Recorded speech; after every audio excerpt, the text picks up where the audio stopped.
one would tend to think 2,000 years down the track that there would be a historic tradition that somewhere along the line these disciples must have had some glow around them. After all, they'd been with Jesus. And yet the story tells us nothing about what they did in the town except to buy food. But this woman went back and she said only one thing.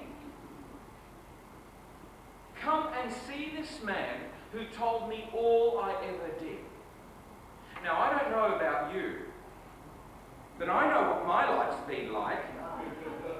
And I'm not too sure about walking into my local gay bar and saying, come and see someone who's just told me all that I ever did. It might make an interesting story. Some of the bar might rush out and discover some new elements of me. But the reality is, unless what I live at that point in time goes with what I am, goes with what I say, and goes with what I do, there is no visible evidence of transformation. Something happened in this woman's life that's not recorded in the scriptures. It is recorded that she encountered Jesus. And it is recorded that when she went and spoke of her encounter with those in the village, they came and saw, and the scriptures tell us that they believed and repented. And that brings us to 1991 and exactly where we are with this particular story.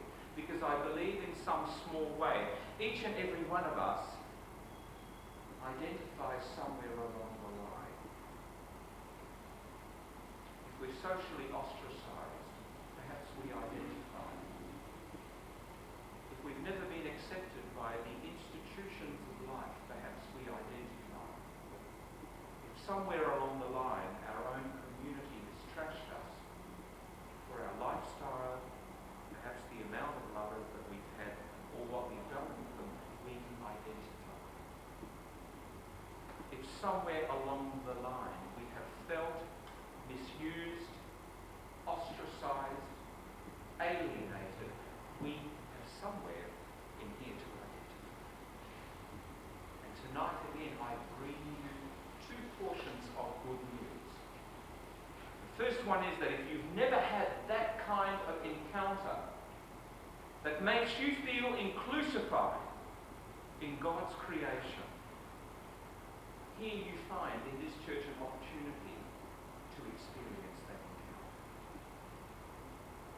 And the second one is that if you've had this encounter, my challenge to you and to myself is, when we go into our ordinary areas, into the ordinariness of life, into the encounter at our employment, in our local bar, wherever we find ourselves socially, and we start talking about our experience in Jesus Christ, can people also see by our transformed life that our talk and our living matches together?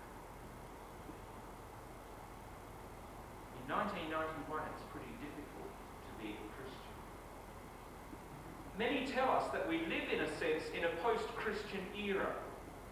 Politically, many of us are discovering that we live in a post-liberal society. And yet, in the midst of all of this, I am absolutely convinced that the reconciling and transforming message of Jesus Christ is as relevant in 1991 as it was in 1968. And in fact, is as relevant as it was when Jesus encountered this woman. The book of Romans tells us that God is in Christ constantly reconciling the world. And you and I, when we have had that Christ encounter, become part of that reconciliation process.